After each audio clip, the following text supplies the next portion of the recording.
Welcome to teaching पाठशाला। मैं हूं आपकी एजुकेटर जो इस वीडियो में मैं बात करने वाली हूं एक इंटर्नशिप प्रोग्राम के बारे में जो कि रिलीज किया गया है आईआईटी कानपुर के द्वारा और इसे मेंशन किया गया है सर्ज नाम से, दैट इज यानी student under graduate research graduate excellence. तो अगर इसके बारे में देखा जाए तो जैसे कि यहाँ पर मेंशन है, it is a internship program of IIT Kanpur. इसे आईआईटी कानपुर जो है ऑर्गेनाइज कर रहा है और ये जो इंटर्नशिप है इसको इनॉग्रेट किया गया था 8 ऑफ मई 2006 से, यानी 2006 से जो है इस इंटर्नशिप को मेनली कंडक्ट करवाया जा रहा है।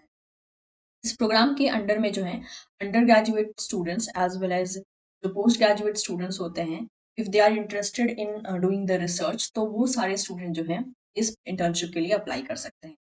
ये जो प्रोग्राम है ये अपॉर्चुनिटी दे रहा है लगभग अंडर ग्रेजुएट स्टूडेंट्स को, एमएससी फर्स्ट ईयर स्टूडेंट्स को जो कि बिलोंग कर सकते हैं आईआईटी कानपुर से, नॉन आईआईटी के भी हो सकते हैं ये, as well as also the students of SAARC country. इन सभी एरिया से जो है स्टूडेंट को मेनली एलिजिबल माना जाएगा, लेकिन ऑफ कोर्स एलिजिबिलिटी क्राइटेरिया को हम थोड़ा सा और डिटेल में भी डिस्कस करेंगे। तो अगर आप एक ऐसे स्टूडेंट हैं जो आईआईटी कानपुर में पढ़ रहे हैं तो भी आप अप्लाई कर सकते हैं, आप नॉन आईआईटी कानपुर स्टूडेंट हैं तो भी अप्लाई कर सकते हैं, एज वेल एज अगर आप ऐसे स्टूडेंट हैं जो कि एसएएआरसी के अंडर में आते हैं तो भी आप अप्लाई कर सकते हैं। ठीक है, ये जो प्रोग्राम होने वाला है ये टेंटेटिवली कमेंस होगा from second week of May and conclude in second week of July every year. तो ये एक रफली दे के रखा है कि ये जो प्रोग्राम है ये लगभग जो है 8 वीक्स का होने वाला है, यानी लगभग 2 महीने का होने वाला है और एक्सपेक्टेड है कि सेकेंड वीक ऑफ मई से ये स्टार्ट होगा और सेकेंड वीक ऑफ जुलाई तक जो है ये एंड हो जाएगा। तो अगर आप ऐसे स्टूडेंट हैं जिनका रिसर्च में इंटरेस्ट होता है तो आप जो है इसके लिए अप्लाई कर सकते हैं। चलिए बाकी डिटेल को देख लेते हैं। यहाँ पे अगर आप आते हैं तो सर्च 2024 मेंशन है जिसमें कि आपको इंपॉर्टेंट डेट्स, एलिजिबिलिटी, इसके अलावा फंडिंग्स, ये सब चीजें यहाँ पे मेंशन है, साथ ही साथ हाउ टू अप्लाई भी यहाँ पे मेंशन है। तो चलिए देख लेते हैं यहाँ पे हम इंपॉर्टेंट डेट्स के बारे में। अगर हम डेट्स पे क्लिक करते हैं तो आपके सामने एक और पेज ओपन हो जाता है जिसमें कि साफ साफ मेंशन है कि इस रजिस्ट्रेशन की ओपनिंग जो है 6 ऑफ फेब 2024 से स्टार्ट हो गई है। क्लोजिंग डेट जो है वो 20 ऑफ फेब 2024 होने वाली है। शॉर्ट लिस्टिंग जो होगी कैंडिडेट्स की वो ये थर्ड वीक ऑफ मार्च में जो है टेंटेटिव बेसिस पे बता दी जाएगी। रिजल्ट का announcement last week of March बताया गया है। इनॉग्रेशन जो है 10 मई 2024 बताया गया है। डेट ऑफ कंप्लीशन जो है 12 ऑफ जुलाई 2024 बताया गया है। ये सब डेट टेंटेटिव है, थोड़े बहुत इसमें चेंजेस हो सकते हैं। रजिस्ट्रेशन एंड एडमिनिस्ट्रेटिव चार्जेस के बारे में देख लेते हैं यहाँ पे। अगर आप रजिस्ट्रेशन चार्जेस के बारे में बात करते हैं तो अगर आप ऐसे स्टूडेंट हैं जो आईआईटी कानपुर में है तो कोई भी फी एप्लीकेबल नहीं है। नॉन आईआईटी स्टूडेंट्स के लिए जो है लगभग 750 रुपीज आपको पे करना होगा। इसके अलावा कुछ एडमिनिस्ट्रेटिव चार्जेस भी हैं जो आईआईटी कानपुर के स्टूडेंट्स के लिए हैं 3000, जो कि नॉन रिफंडेबल है, और नॉन आईआईटी के स्टूडेंट्स के लिए है that is 4000। Okay, note that during the entire stay of internship of IIT Kanpur campus, boarding and the lodging expenses will be borne by the concerned participants on the actual basis। तो ये सारे जो खर्चे होंगे वो आपको अपने and से देखना होगा।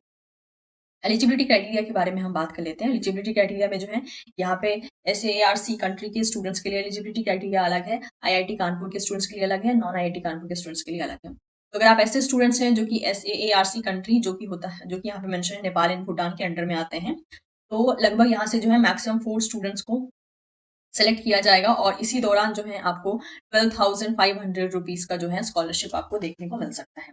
और साथ ही साथ जो है ट्रैवलिंग एक्सपेंसेस आपको अप टू 10,000 मैक्सिमम जो है पे किया जा सकता है। और साथ ही साथ इसका सारा डिटेल जो है लगभग 6 ऑफ फेब से अवेलेबल हो चुका है। एलिजिबिलिटी क्राइटेरिया की बात करते हैं तो अगर आप ऐसे स्टूडेंट हैं जो बीटेक, बीई, बीआर या बीएस स्टूडेंट हैं और मेनली थर्ड ईयर आपका कंप्लीट हो चुका है, या फिर अगर आप 5 ईयर डिग्री प्रोग्राम में हैं तो आपका थर्ड ईयर कंप्लीट हो जाना चाहिए, फोर्थ ईयर कंप्लीट हो जाना चाहिए। अगर आप बीएससी या बीए के स्टूडेंट हैं तो आपका सेकंड ईयर कंप्लीटेड रहना चाहिए, और अगर आप एमएससी के स्टूडेंट हैं सेकंड ईयर में आपका होना जरूरी है, यानी फर्स्ट ईयर कंप्लीट हो जाना चाहिए। साथ ही साथ आपका सीपीआई जो है वो ग्रेटर देन 6 होना चाहिए। और इस तरीके से जो है जो एसएएआरसी कंट्री के अंडर में जो स्टूडेंट आते हैं उनके लिए ये सारी एलिजिबिलिटी क्राइटेरिया है। साथ ही साथ आपको चाहिए होगा यहाँ पे लगभग आपको पासपोर्ट साइज फोटोग्राफ, इसके अलावा जो है जो कि सिंगल पीडीएफ में आपको भेजना होगा जिसका साइज वगैरह मेंशन करके रखा है। रिसर्च प्रपोजल चाहिए होगा, that is not more then in 500 words. Current transcript चाहिए होगा, और साथ ही साथ जो है यहाँ पे 2 रिकमेंडेशन लेटर लगेगा। तो ये हो गया एक कैटेगरी का, दैट इज एसएएआरसी का। नेक्स्ट बात कर लेते हैं अगर आप ऐसे स्टूडेंट हैं जो कि नॉन आईआईटी के हैं, मतलब कि आप कानपुर में नहीं स्टडी कर रहे हैं, तो अगर आप तो आपके लिए जो है non IIT Kanpur Indian student की कैटेगरी है।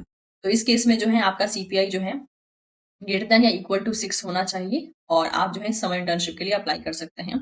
एलिजिबिलिटी क्राइटेरिया जो है यहाँ पर मेंशन है। इसमें भी same to same eligibility criteria ही देख रखा है। BTech, BE, BR, BS third year completed रहना चाहिए। 5 ईयर प्रोग्राम है तो अगर आपका थर्ड ईयर कंप्लीटेड रहना चाहिए, फोर्थ ईयर कंप्लीटेड रहना चाहिए। बीएस, बीए में है तो सेकंड ईयर कंप्लीटेड रहना चाहिए। एमएससी सेकंड ईयर में है आप तो फर्स्ट ईयर आपका कंप्लीटेड रहना चाहिए। इस केस में भी जो है सब कुछ सेम टू सेम ही है, यानी आपको किन-किन चीज़ों की ज़रूरत पड़ेगी। नेक्स्ट बोला जाए तो अगर आप आईआईटी कानपुर के स्टूडेंट हैं तो आपका जो सीपीआई है वो ग्रेटर देन या इक्वल टू 5.5 होना चाहिए और यहाँ पे सब कुछ जो है साथ-साथ में मेंशन है। साथ ही साथ अलग तरीके से यहाँ पे एलिजिबिलिटी क्राइटेरिया भी देख रखा है, जैसे कि आपका बीटेक या बीएस होना चाहिए, सेकंड या थर्ड ईयर कंप्लीटेड रहना चाहिए। डुअल डिग्री अगर आप कर रहे हैं तो आपका second, third and fourth year consider किया जाएगा। अगर आप एमएससी के हैं तो सेकंड ईयर में आपका होना ज़रूरी है, यानी फर्स्ट ईयर आपका कंप्लीटेड रहना चाहिए। इंटरेस्टेड स्टूडेंट्स जो हैं, बाकी जो अप्लाई करने का तरीका है यानी फोटोग्राफ, इसके अलावा सिंगल एक पीडीएफ में डाल के देना है, करंट ट्रांसक्रिप्ट देना है और साथ ही साथ one sign letter of mentor certification from the professor as per the format given in the attached link. ठीक है, सर्टिफिकेट फ्रॉम द मेंटर कैसा रहेगा यहाँ पे दिया गया है, आप इसको क्लिक करके देख सकते हैं। Note that the letter of recommendation is not required for the IIT Kanpur participants. However, the name of two potential referees, that is IIT Kanpur faculty, is to be mentioned mandatorily in the application form, which may be verified as or when required. तो अगर आप ऐसे student हैं जो कि IIT Kanpur में ही हैं, तो आपका जो लेटर ऑफ रिकमेंडेशन है वो ज़रूरी नहीं है, लेकिन आपको 2 पोटेंशियल रेफरी का नाम वहाँ पे मेंशन करना होगा, जिसे बाद में जो है वैलिडेट किया जाएगा, क्रॉस चेक किया जाएगा। और यहाँ पे साथ ही साथ मेंशन है, IIT Kanpur participants are not permitted to undertake summer course and search 2024 projects simultaneously. However, an exception for those participants whose CPI is greater than or equal to 8.5 as permitted to undertake a summer course along with the search 2024 project. तो यहाँ पे अगर आप एक साथ 2 करना चाहते हैं तो उसके बेसिस पे यहाँ पे एक कंडीशन रखी गई। तो ये हो गया आपकी एलिजिबिलिटी क्राइटेरिया के बारे में। फंडिंग्स की बात कर लेते हैं तो यहाँ पे साफ-साफ बता दिया गया था किस-किस टाइप की फंडिंग्स यहाँ पे रहने वाली हैं और यहाँ पे इन्होंने अलग से बता के रखा है। जैसे कि funding from the search that is institute funded category. यहाँ पे मेंशन है the student selected under this category may receive a stipend of rupees 12,500। Okay, और साथ ही साथ आपका एडमिनिस्ट्रेटिव चार्जेस जो होंगे उसे भी रीइंबर्स कर दिया जाएगा during the program duration. Candidate with CPI greater than or equal to 8.5 at the time of registration will be eligible for consideration of institute funding. तो अगर आपकी CPI जो है वो मोर देन और इक्वल टू 8.5 है तो आपको इंस्टीट्यूट की तरफ से फंडिंग्स मिल जाएंगी। एंड नेक्स्ट है funding from IIT Kanpur project that is project funded category. The student selected under this category may receive funding directly from the faculty member और mentor in the IIT Kanpur. तो अगर आप डायरेक्टली मतलब institute से अगर आपको selection आपको मिलता है तो इंस्टीट्यूट के थ्रू भी आपको जो है यहाँ पे फंडिंग्स मिल सकती है अगर आपको इस कैटेगरी के अंडर में सेलेक्ट किया जाता है तो। सेल्फ फंडेड में जो है student selected under this category will have no opportunity to work on a project of faculty member of IIT Kanpur, however they will not be entitled for any funding. अगर आप self funded में select होते हैं तो आपको जो है यहाँ पे कोई भी फंडिंग नहीं प्रोवाइड की जाएगी। और अगर आप ऐसे एआरसी पार्टिसिपेंट्स हैं तो उस टाइम पे जो है आपका जो फंडिंग होगा वो होगा 12,500 रुपीज एंड 10,000 रुपीज जो है मैक्सिमम आपका रिइंबर्स कर दिया जाएगा एज अ एडमिनिस्ट्रेटिव चार्जेस। इसके अलावा industry IIT Kanpur tie-up. If any student selected under this category will have an opportunity to work as an individual or in terms on a real work projects proposed by the industries with a mentor from both IIT Kanpur and industry. The stipend will be paid by the industry in Search 2023. Only IIT Kanpur students can participate under this category. और जो fifth category है उसमें क्या होगा कि अगर आप किसी टाई अप जो आईआईटी कानपुर के साथ जो टाई अप होकर रखा है जिस इंडस्ट्रीज का, अगर आप उसके अंडर में आपको काम करने की अपॉर्चुनिटी मिलती है तो उस पर्टिकुलर इंडस्ट्री के द्वारा जो है एक स्टाइपेंड पे किया जाए। 2023 में जो है इसमें सिर्फ और सिर्फ आईआईटी कानपुर के स्टूडेंट्स ही मतलब कि पार्टिसिपेंट। ओके, अब मेंशन है हाउ टू अप्लाई। ठीक है, तो इस पर आपको क्लिक करना है। कैन सी हियर, यहाँ पे लिंक जो है यहाँ पर एक तरीके से वर्क कर रहा है। तो एलिजिबल कैंडिडेट जो है इस पे क्लिक करके ऑनलाइन अप्लाई कर सकते हैं और साथ ही साथ अपनी एलिजिबिलिटी चेक कर सकते हैं और रजिस्टर करने के लिए जो है इस लिंक पे क्लिक कर सकते हैं जैसे कि यहाँ पर मेंशन है।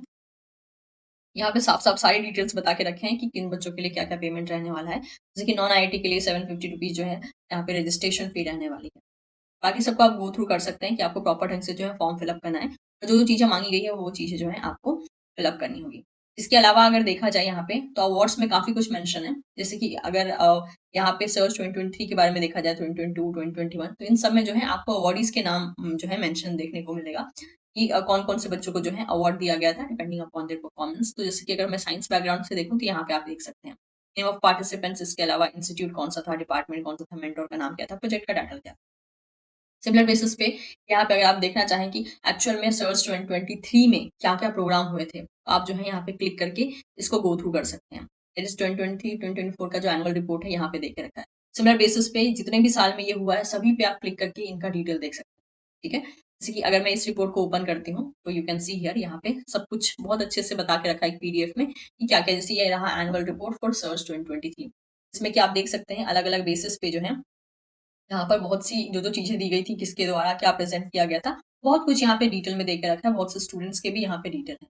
कौन से बच्चे आईआईटी से थे, कौन से बच्चे नहीं थे, ये सब कुछ यहाँ पे दे के रखा है। तो आप अगर इस बार के लिए अप्लाई करना चाहते हैं, तो आप इसको एक बार गो थ्रू कर सकते हैं, इससे आपको रफ आइडिया मिलेगा कि एक्चुअल में वहाँ पे चल क्या रहा, ठीक है? और इन केस अगर आप इंटरेस्टेड होते हैं, तो डेट से पहले जो है आप अप्लाई कर सकते हैं, सारी इंपॉर्टेंट डेट्स यहाँ पे मेंशन कर जितने भी इसके इंपॉर्टेंट लिंक्स होंगे वो मैं आपको डिस्क्रिप्शन बॉक्स में दे दूँगी। आप वहाँ से गो थ्रू कर सकते हैं और अगर आप इंटरेस्टेड हैं तो एक बार इनकी वेबसाइट पे विज़िट करके सब कुछ अच्छे से पढ़िए। उसके बाद जो है आप ज़रूर उम्मीद करती हूँ ये इन्फॉर्मेशन आपके लिए यूज़फुल रहा होगा। अगर वीडियो पसंद आई हो तो आप इसे लाइक कर सकते हैं, इसे आप अपने दोस्तों के साथ शेयर कर सकते हैं। Don't forget to subscribe teaching Pasha. Thank you so much everyone. Will see you soon in the next session.